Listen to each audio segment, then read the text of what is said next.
tattoos wrapped around his neck and disappeared under a grungy wife-beater tank top that hadn't seen a wash in years.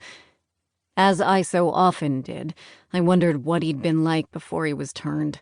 This one had the look of a petty thief. He had the marks of it. Probably sold steroids on the side, which would explain the oversized muscles.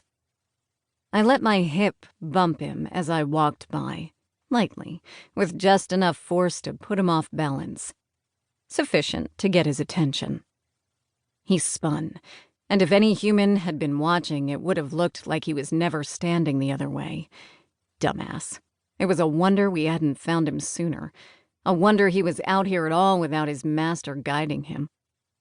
His eyes widened as he took me in. I knew what he saw, and I helped him along with a little mental projection.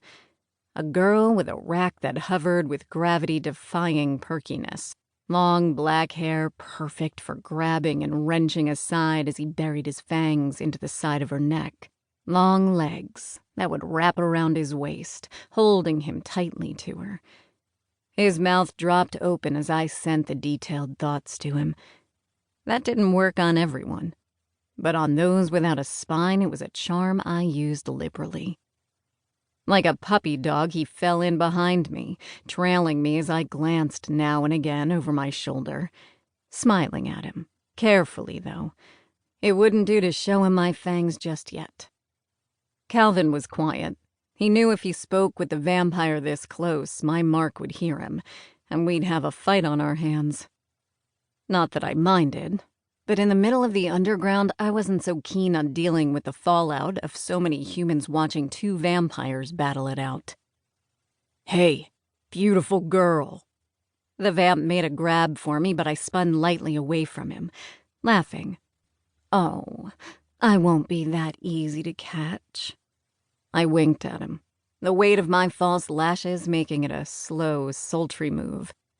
He licked his lips, and I fought not to curl up my nose.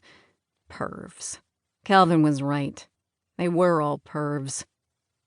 I strode forward, seeing the skylight up ahead. The sun was high in the sky outside, and I fought not to cringe away from the pattern the bright beams made on the floor. I forced myself to walk through the patch of sun. For a moment it was warm, a caress of a lover long gone but still desired. That caress quickly turned into a sharp slap, but I stepped out of the light before it could burn me. I raised an eyebrow at the vamp, who lingered just on the other side of the sun falling on the floor. "You coming, big boy?" He flashed me a grin that showed a fair amount of fang. Idiot. "I've got a place close by." His eyes narrowed and he lifted his nose, sniffing lightly. Shit. Did I not use enough perfume?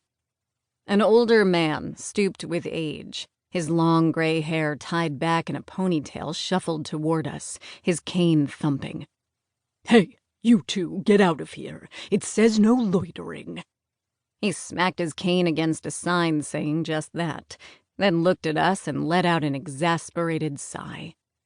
"Bathlanage." As if French would help the creature in front of me understand what was about to happen to him. But the vamp didn't even look at him. Nope. He stared at me, his eyes slowly going wide. You're her, aren't you? The Cazador." The hunter. Yep, that was me. Rather than answer, I leapt across the space, yanking one of the thin stakes from the top of my boot at the same time. But he was as fast as I was and possessed the same super speed I did, and in that split second he spun and ran. "Go get him," Calvin said in my ear, and I bolted after the vamp. He shot straight through a group of humans, sending them flying like bowling pins.